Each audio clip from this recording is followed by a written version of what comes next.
কৃষ্ণ জয়গুৰু শংকৰ শ্ৰীমন্ত শংকৰদেৱ সংঘৰ ৯৪ সংখ্যক বাৰ্ষিক অধিৱেশন আমাৰ যোৰহাট জিলালৈ অনুষ্ঠিত কৰিবৰ কাৰণে মূল সংঘই আমাক দিছে।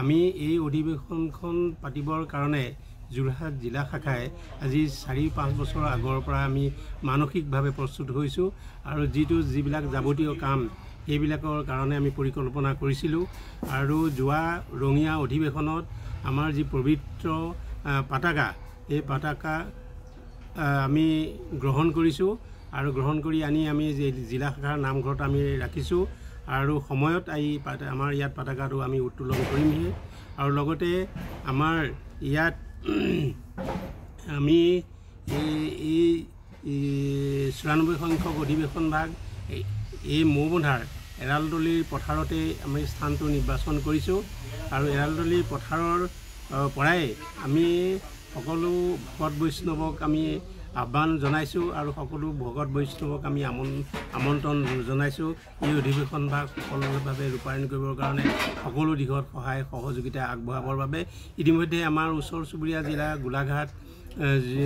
গোলাঘাট তিতাবৰ শিৱসাগৰ বোকাখাট মাজুলী এই ভকতসকলে আনকি গহপুৰৰ পৰাও আমাক বিশেষ প্ৰতিনিধি শিবিৰৰ সিদ্ধান্ত দিয়াৰ কথা আমাক ঘোষণা কৰিছে।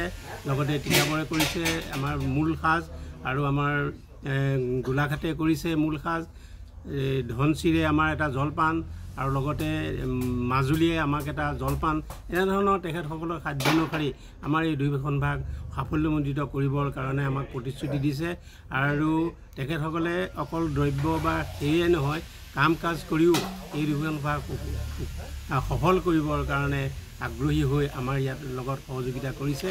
4দিনীয়াকৈ অনুষ্ঠিত হ'ব 2025 চনৰ 6, 7, 8, 9 ফেব্ৰুৱাৰীত আমাৰ এই অধিৱেশন অনুষ্ঠিত হ'ব। আমি প্ৰায় 20 লক্ষাধিক ভকত ইয়াত সমবেত হ'ব বুলি আমি আশা ৰাখিছোঁ। গতিকে আমি তেখেতসকলৰ যাতে আমাৰ যোৰহাট জিলালৈ আহি অকণো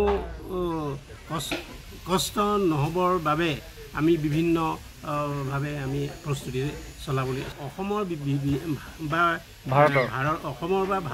ভাৰতৰ ভিতৰত আমাৰ পুৰী আৰু দিল্লীত আমাৰ দুখন প্ৰাথমিক আছে। গতিকে প্ৰাথমিকৰ ভকতসকলক আমি অন্য বুলি নাভাবোঁ। প্ৰাথমিকৰ ভকতসকল দিল্লী পুৰী এইসকল আমাৰ নিজা সংগী। গতিকে তেখেতসকলে আমি যেনেকৈ থাকিম তেখেতসকলেও তেনেকৈয়ে থাকিব। গতিকে তেখেতসকলে আহিব, দিল্লীৰ পৰা আহিব, পুৰীৰ পৰা আহিব আৰু আমাৰ ওচৰ চুবুৰীয়া যিবিলাক আমাৰ ৰাজ্য আছে মেঘালয়, নাগালেণ্ড এইসকলৰ পৰাও আমাৰ সংগীসকল আহিব। আমি তেখেতসকলক আদৰিবলৈও আমি আগ্ৰহেৰে বাট চাই আছোঁ। এই সময়খিনি এই অনুভৱটো আমি আচলতে শব্দৰে প্ৰকাশ কৰি আমি ক'ব নোৱাৰোঁ। গতিকে এইটো অন্তৰৰ কথা, এইটো আধ্যাত্মিকতাৰ কথা। গতিকে এই অন্তৰৰ আৰু আধ্যাত্মিকতাৰ যিটো কথা, এই কথাটো আমি অন্তৰেহে বুজি পাওঁ। তথাপিতো আমি খুব আহ্লাদিত হৈছোঁ, খুব আমি আশা ৰাখিছোঁ সকলোৱে আহি আমাক ইয়াত সহযোগিতা কৰিবই। আমাৰ এই অনুষ্ঠানভাগ সফল কৰাত সকলোৰে যাতে যোগাত্মক দিশেৰে আহি আমাক সহযোগিতা কৰিব। কৃষ্ণ জয়গুৰু শংকৰ জয়তে আপোনালোক সাংবাদিকসকলক আমি ধন্যবাদ আৰু কৃতজ্ঞতা জনাইছোঁ। শ্ৰীমন্ত শংকৰদেৱ সংঘ অসমৰ বৰ্তমান অৱস্থাত এটা ধৰ্মীয় অনুষ্ঠান হৈ থকা, ই অসমৰ এটা জাতীয় অনুষ্ঠানলৈ পৰিণত হৈছে। 1930 চনত নগাঁৱৰ পলাশনিত কেইজনমান খুব ত্যাগী উদ্যোগী ভকতৰ চেষ্টাত শ্ৰীমন্ত শংকৰদেৱ সংঘ গঢ় লৈ উঠিছিল। তাৰ পৰা ক্ৰমান্বয়ে ই বাঢ়ি এটা বটবৃক্ষত পৰিণত হ'ল আৰু সেই বটবৃক্ষৰ পৰিণতটো বৰ্তমান ৯৪ বছৰত ভৰি দিছে আৰু ৬ বছৰৰ পিছত ১০০ বৰ্ষ হ'ব আৰু ১০০ বৰ্ষৰ কাৰণেও ইতিমধ্যে গুৱাহাটীত অনুষ্ঠিত কৰিবৰ কাৰণে ব্যাপক প্ৰস্তুতি চলাইছে। ৯৪ সংখ্যকে বাৰ্ষিক অধিৱেশন ভাগ আমি যোৰহাট জিলাৰ আমি সভাপতি হিচাপে আমি নিমন্ত্ৰণ জনাইছিলোঁ আজি ৪-৫ বছৰ আগতে।